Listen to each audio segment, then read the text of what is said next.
warahmatullahi wabarakatuh. Halo semua, perkenalkan nama saya Marsala Adeliani dengan NPM 2034025162660 dari pengantar akuntansi 2 ruang 7 Prodi Manajemen Universitas Nasional. Di video kali ini saya akan menjawab beberapa soal pernyataan dengan pilihan benar atau salah, dan juga saya akan menjelaskan alasan mengapa saya memilih pilihan tersebut. Pernyataan pertama, terdapat dua jenis saham yang dapat diterbitkan oleh suatu PT saham treasury dan saham prioritas. Dan jawabannya adalah salah, karena jenis saham yang seharusnya adalah saham biasa dan saham preference, bukan saham treasury. Selanjutnya, pernyataan yang kedua, pemegang saham preference dapat ikut serta dalam pengambilan keputusan perusahaan. Maka jawabannya adalah salah, karena pemegang saham preference tidak mempunyai hak suara dalam pengambilan keputusan di rapat umum pemegang saham. Hanya pemegang saham biasa yang mempunyai hak suara dalam pengambilan keputusan di rapat umum pemegang saham. Selanjutnya, pernyataan ketiga, terdapat dua jenis saham preference, yaitu saham preference kumulatif dan saham preference non-kumulatif.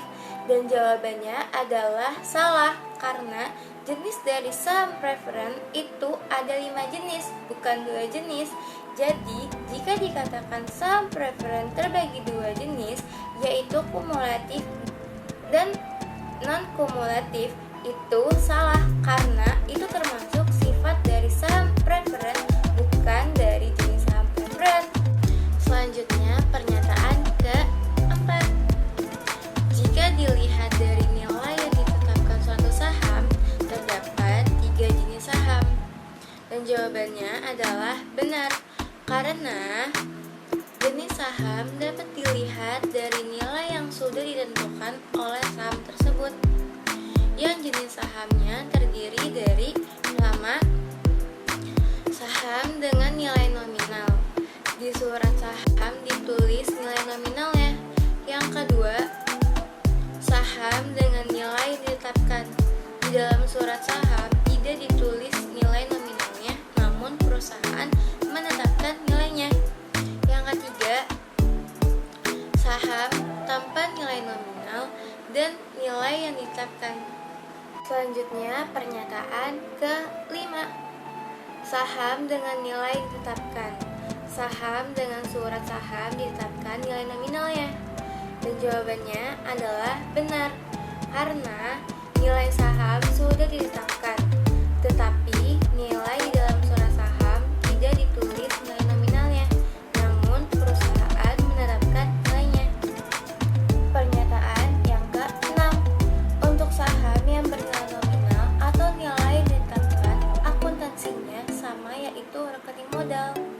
Saham akan dikredit sebesar nilai nominal atau nilai yang ditetapkan. Maka jawabannya adalah benar, karena jika ada selisih di antara nilai yang ditetapkan atau nominal dengan uang yang diterima, selisih tersebut dicatat sebagai diskon. Jika harga jual saham lebih kecil dari nilai nominal. Pernyataan ke-8, saham preference kumulatif adalah saham preference yang jika dividen 1 tahun tidak dibayar, maka jumlah dividen ini wajib dibayar pada tahun-tahun berikutnya. Dan jawabannya adalah benar, karena dividen yang tidak dibayar dalam suatu tahun harus dibayar dalam tahun berikutnya. Sebelum laba dapat dibagikan kepada pemegang saham biasa. Jika tidak mengumumkan dividen pada tanggal pembagian dividen biasa, maka dividen itu disebut sebagai PES atau kelewat. Setiap dividen yang atas saham preference kumulatif merupakan dividen tertunggak. Selanjutnya, pernyataan ke-9, dalam stock split, jumlah modal yang disetorkan tidak berubah. Yang berubah hanya jumlah lembar saham yang beredar.